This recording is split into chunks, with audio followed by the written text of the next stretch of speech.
And my mom said, you are not going to join that church in 2 weeks. I said, yes, I am. She said, no, you're not going to be baptized in 2 weeks. I said, I am absolutely going to be baptized in 2 weeks. And she said, no, this is what you're going to do, Dave. You're going to take a year and learn about your own religion. You don't know anything about your own religion. And you're going to learn about other religions. You don't know anything about any other religion. And you're going to learn about the Mormon church.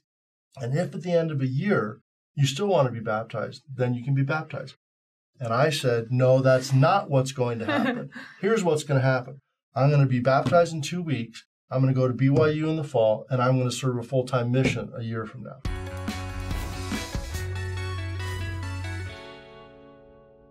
Hello, everybody. Welcome back to Saints Unscripted. We are here today with David Dollahite. I said it right?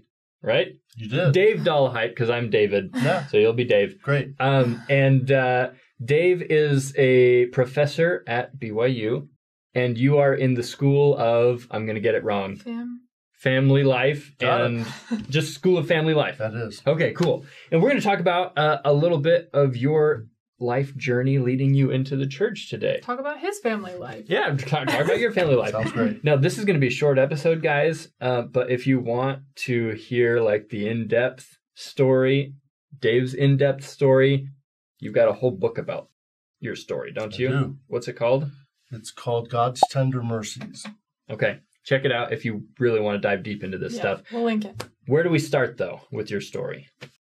I was raised in a community with an awful lot of Catholic folks. So most of the people I knew, most of my coaches and teachers and friends were Catholic. My parents were Episcopalian. My mom actually converted from Catholicism to the Episcopal faith. So I was raised in the Episcopal church. So I was kind of a religious minority a little bit.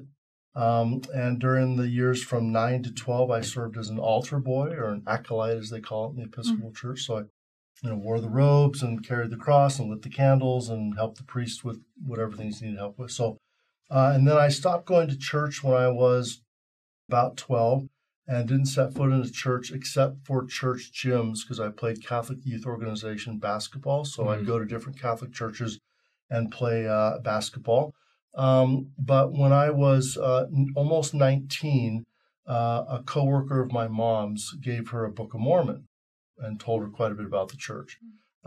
She brought that book home, and I came home one day and saw this blue book with a guy with a kind of a gold thing with a trumpet on it, and I thought, my parents are reading this weird religion book. And so that just dated yourself a little bit there. That was a late 70s edition. Book. Exactly.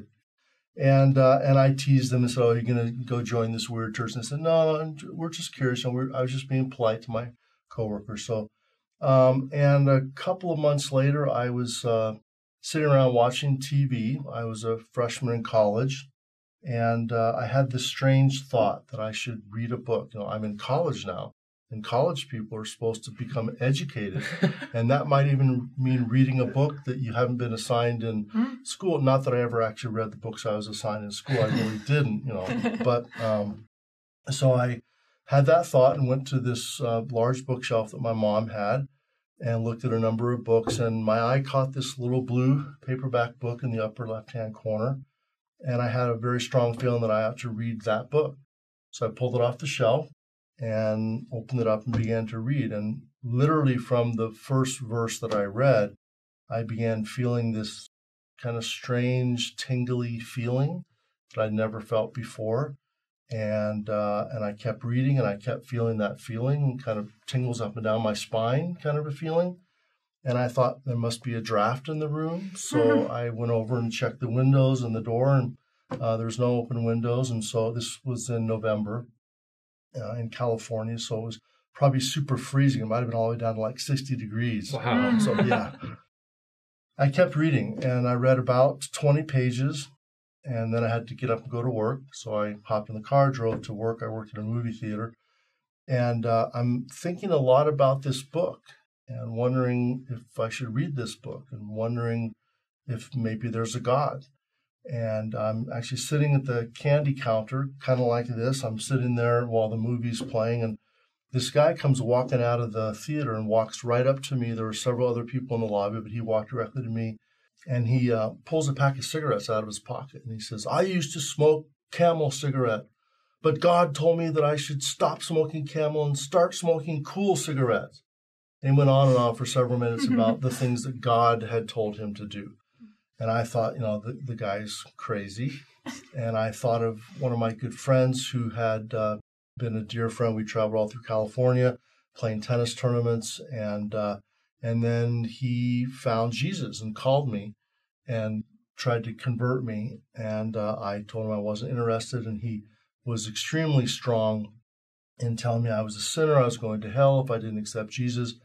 And he became basically a very different person. And so I thought of this guy about the cigarettes and my friend and some other people that I knew that were very religious. And I thought, religion makes you crazy. I'm not going to read this book.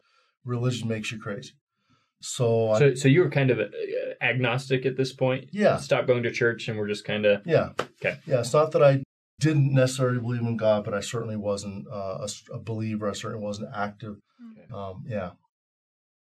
So I was driving home thinking, okay, I'm not going to read that book. I get home and I had a very strong feeling, just like the first one. I should read this book. No, I don't want to read the book. It's going to make me crazy. You should read the book. I'm not going to read the book. I won't be. You will. No, don't. Yes, yes, yes, yes, yes. And this kind of inner dialogue and maybe the Spirit and me arguing a little bit. And I felt those feelings strong enough and repeatedly that I went and got the book, brought it up to my room, and began reading and read all through the night till about 6 the next morning. And many times wanted to put the book down. Many times thought, what are you doing? You're sitting here. It's the middle of the night. You have school tomorrow. And this is what religion does. Religion makes you do crazy things, like stay up all night reading. Right? So, but I did.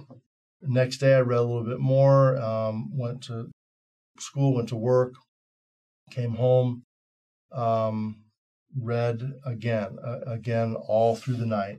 Again, many times wanted to stop. Many times I thought, what am I doing? This is ridiculous. I mean, my eyes were sore, my back was sore, my neck was sore. I was very tired. So I get to the end, and Mrs. Lining, the woman who had given the book to my mom, had marked a number of verses throughout the Book of Mormon that I sort of noticed that she'd marked them. Well, I got to near the end, and I was probably about 20 pages from the end when I thought, okay, I'm too tired. I'm gonna just go to sleep now, and I'll read the rest of the book later. But I had a very strong feeling and a thought, finish the book now. So when I had that thought, I sort of woke up and stopped being sore, and I felt alert and just, so I read, got to the last couple pages, and these certain verses were underlined in red, highlighted in yellow, and in blue ink out in the margin in all caps with an exclamation mark. I know what scripture Very this is. important verses. Read these carefully. Mm-hmm. So I read those verses a few times, and I realized it was asking me to pray and ask if it was true. And so in the Episcopal church that I grew up in, when we prayed, we always knelt on these little kneelers in front of the pews. And so I knelt next to my bed, and I asked 2 questions. Is the Book of Mormon true? And can I be forgiven of my sins? Because obviously the Book of Mormon teaches all about Jesus, all about repentance, all about being cleansed from sin. And so for the next 20 minutes or so, I felt that feeling that I had felt many times throughout, incredibly magnified. And, throughout my body, I felt like I was this weird combination of sort of being on fire, like things were being purged, but also like things were being washed, like water was like flowing through me and washing away my sins. And so this combination of kind of sins being washed away and feeling like I was becoming a different person. And I actually had glimpses of myself teaching people about Jesus and about this book. I just sort of just brief glimpses and I knew that was going to be my future. I thought my future was going to be playing professional tennis, owning a big tennis club, being a rich tennis player was my, traveling the world playing tennis was my thought of what I'd like to do. That experience, that prayer, made it very clear to me that I wasn't going to be doing that. I was going to be teaching people about Jesus and about the Book of Mormon. That night, at about midnight, Mrs. Leininger called, and she apologized. She said, "I'm so sorry. I'm the Stake Relief Society president. I'm in charge of this youth conference. I've just been so busy, but I wanted to call you and let you know that your mom told me that you'd read the Book of Mormon and that you had some questions." And I said, "I have a lot of questions." And so I asked her a bunch of questions. And she began inviting me to come to church the next day, which was a Saturday morning. And I said, "Well, I feel like I need to read the Book of Mormon a few more times before I come to church." She said, "Oh, no, you're just fine. I mean, you've read the Book of Mormon once. That's more than a lot of Mormons have, so you should come to church." I said, "Well, I don't want to feel like I don't understand what the preacher's saying. I just felt like it would go over my head." And she said, no, please come tomorrow. We're meeting tomorrow morning at 9. Please come. So she talked me into it, and I got up and came to church, my first church service.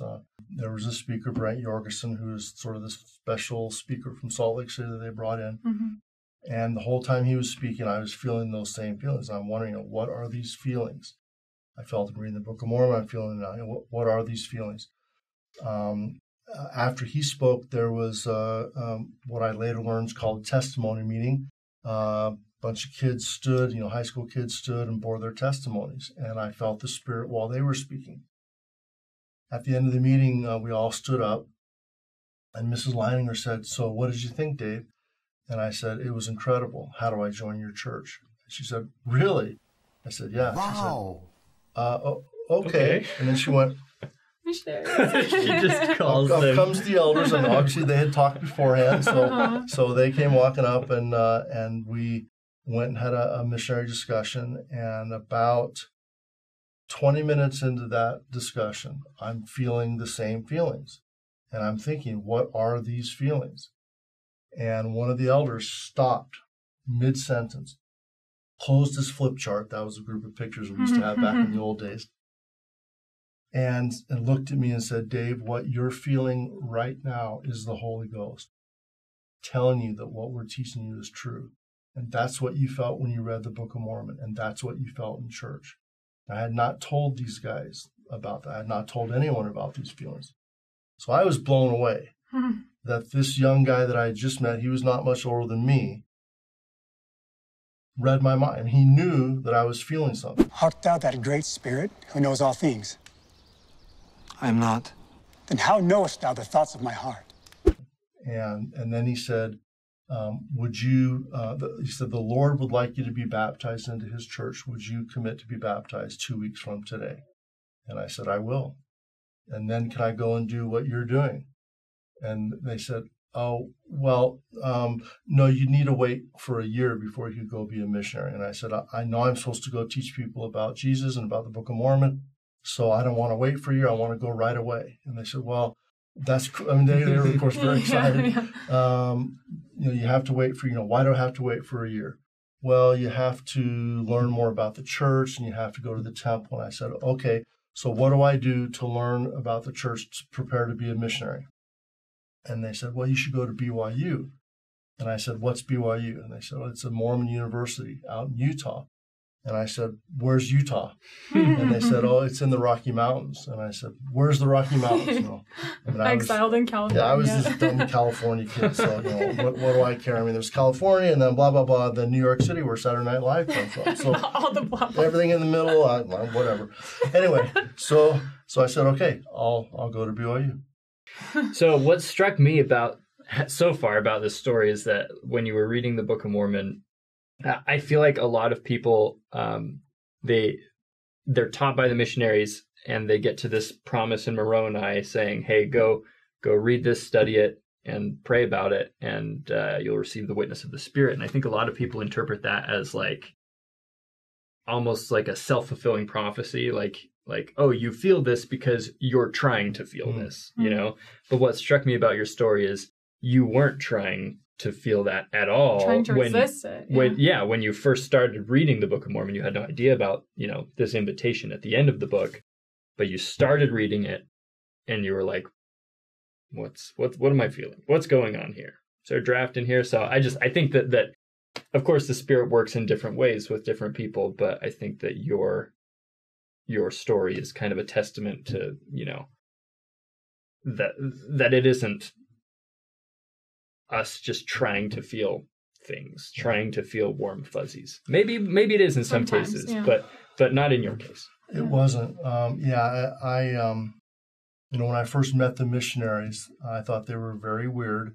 And I remember thinking, if these guys had ever come to my door, I would not have let them in.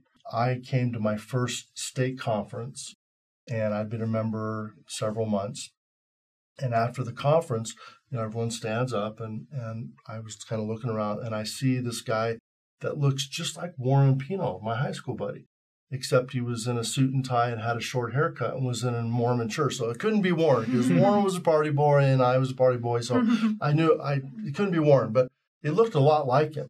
And he was kind of looking at me, and he was thinking, that looks a lot like Dave Dollahite, but he's in a suit and tie and a short haircut in a Mormon church. So it can't be Dave. But we just kind of keep looking. And finally, we walk, Dave, Warren, and he says, what are you doing here? He says, I joined the church. I'm getting ready to go on a mission. He says, I'm a member of the church, and I'm going on a mission. After that first day of having read the Book of Mormon for 2 nights, all night, having gone to church, and it was a service at 9, and then a missionary discussion, and then a lunch, and then a missionary discussion, and then dinner, and then a missionary discussion, and then fireside. So basically I got home about 10 that evening. And I walked in, and my parents were sitting watching television, and my mom said, where have you been all day? So I've been at church.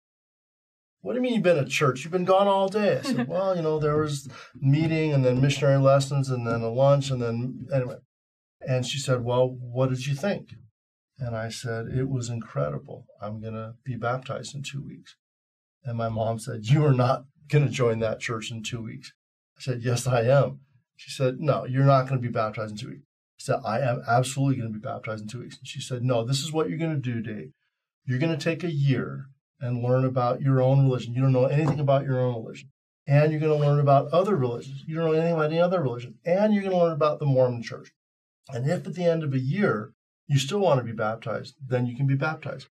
And I said, no, that's not what's going to happen. Here's what's going to happen. I'm going to be baptized in 2 weeks. I'm going to go to BYU in the fall, and I'm going to serve a full-time mission a year from now for 2 years. And, your look is theirs was a lot more angry. They were very upset. And understandably, this was a time in California, there was a lot of cults, a lot of people kind of going off the deep end. And so they were worried that I was going to, they were worried that I was just being impetuous. I was going to go do some weird stuff. And my mom had always dreamed that I'd go to college. And this idea of going on a mission in her mind would preclude that or would interrupt that, or I might decide to stay on a mission. Who knows what I would do. Right. And so they were extremely upset. They called my uncle, who was a priest, Episcopal priest. He came, tried to talk me out of it, had a long conversation with him, a long and painful conversation with him, because he was my godfather in addition to being my uncle. And so it was his responsibility to kind of raise me in the Episcopal faith and, keep me in the Episcopal faith. And he said all kinds of things about, the church was a cult and the church was not Christian and the church, he had all these ideas. And of course, I didn't really know much at all about the church. I only knew those spiritual promptings, as you said earlier, were not invited. I didn't ask for this. And it was very clear to me that God lived and that God wanted me to join this church. And so for their benefit, I said, okay, I'll take an extra several weeks and I'll study. I'll do nothing but study. It was during winter break. So I'm not in college anymore. I'll do nothing but study other faiths, my own faith, and the LDS faith. But I'm going to be baptized, and I am going to go to BYU, and I am going to serve a mission. but I want you to know that I'm serious. I want you to know that I'm not just acting, impetuously. Mm-hmm. And so that's what I did. And my testimony as I studied became more and more. I mean, it was a spiritual testimony from the beginning, but it became more and more of an intellectual testimony as well, as all the doctrine made sense. I have a question. So it seems like your whole process is kind of, I wouldn't say seamless. It's not seamless, but it seems like you just kept moving forward and never really moved back. Was there ever a moment of like serious questions or doubts or faith crisis or like freak out, like I don't know if I can actually do this anymore? Or was it always just hold on to that prompting? It's a very good question.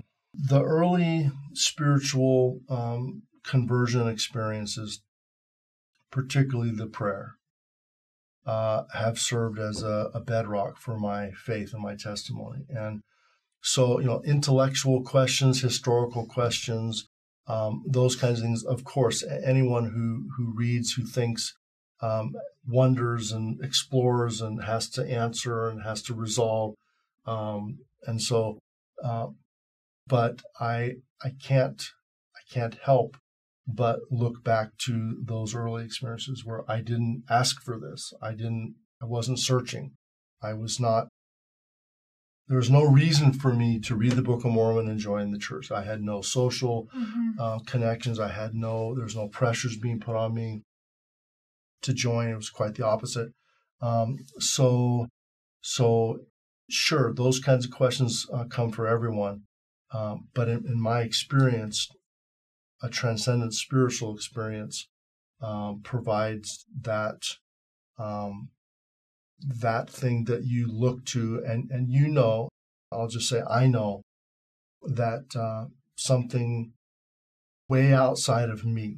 Yeah. I was not me trying to talk myself into something. I could not possibly give myself those thoughts and those feelings and that kind of a transformative experience. I mean, I really became a new person, and that was far beyond my ability.